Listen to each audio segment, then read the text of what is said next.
Hi, you just saw the Wells Cathedral, and I'm going to talk about that in a minute. But in the meantime, I want to show you my room here on the Queen Mary. This is my room, and this is a window behind me, and it actually looks out onto the atrium, and across the way is where Lisa and Nicholas are.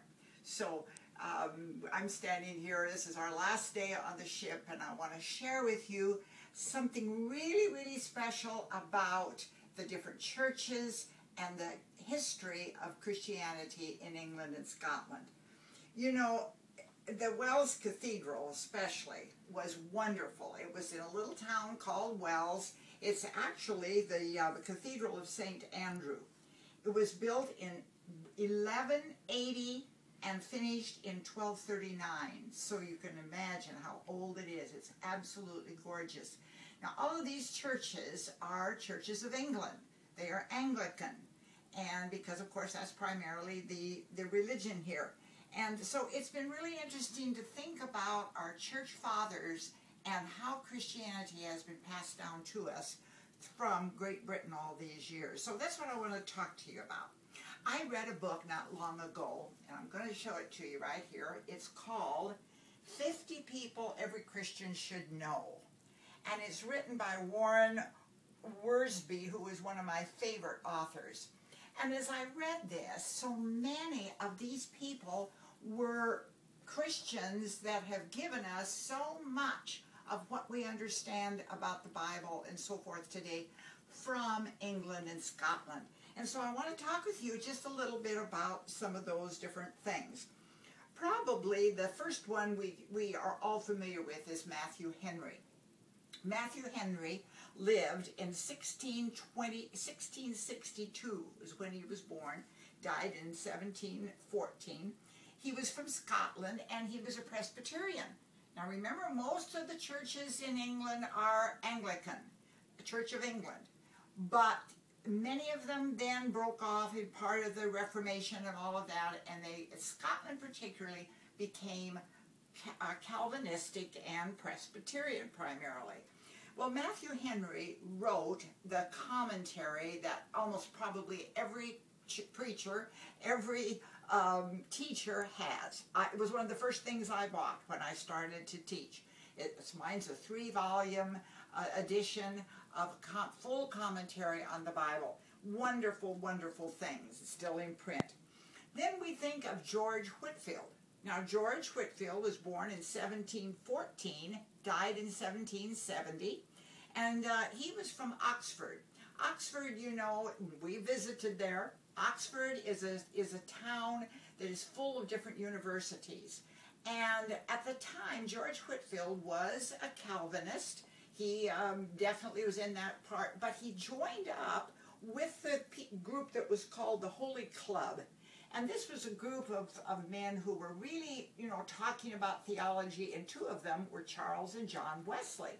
Now, John and Charles Wesley became more of what we would call Arminian, or those that were opposite Calvinism. And I'm not going to go into all of that right now.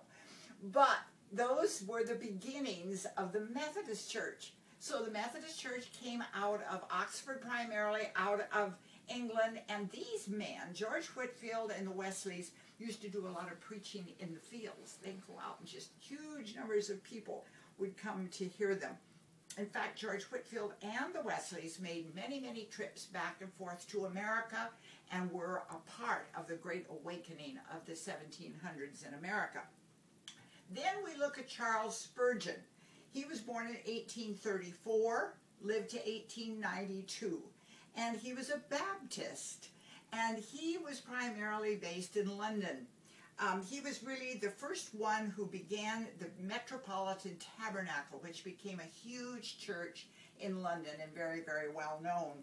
He preached to probably 10 million people during his lifetime, sometimes preaching as many as 10 sermons a week. So he was well schooled. Then we think of C.S. Lewis. C.S. Lewis was from Oxford, again, the university town. Wrote all the Narnia tales and so many wonderful things like Mere Christianity and so forth. Don't have time to go into all of that about him. Now think about Dwight Moody. Dwight Moody was an American, and really not well educated according to many of these other scholars. But he became very well known in England, and he did a lot of preaching, going back and forth across the Atlantic like we're doing. He preached a lot in London in the Metropolitan Tabernacle, and also went to Edinburgh many times. F.B. Meyer is one of my favorites, and he was from London, and I have several of his books.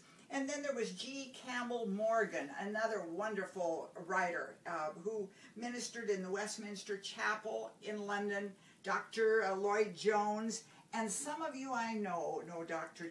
R.T. Kendall, who was the preacher of the Westminster Chapel in London from 1977 till 2002. And you read his book on forgiveness and some other ones, I'm sure. Now, you know, we visited some other things I don't have time to go into, but one of them was the Canterbury Cathedral. And we were there for Evensong on Sunday evening. And the last hymn we sang, I want to just read the two following verses, because they just struck me. I've never heard this hymn before, never read it. But this is what it says. The day thou gavest, Lord, is ended.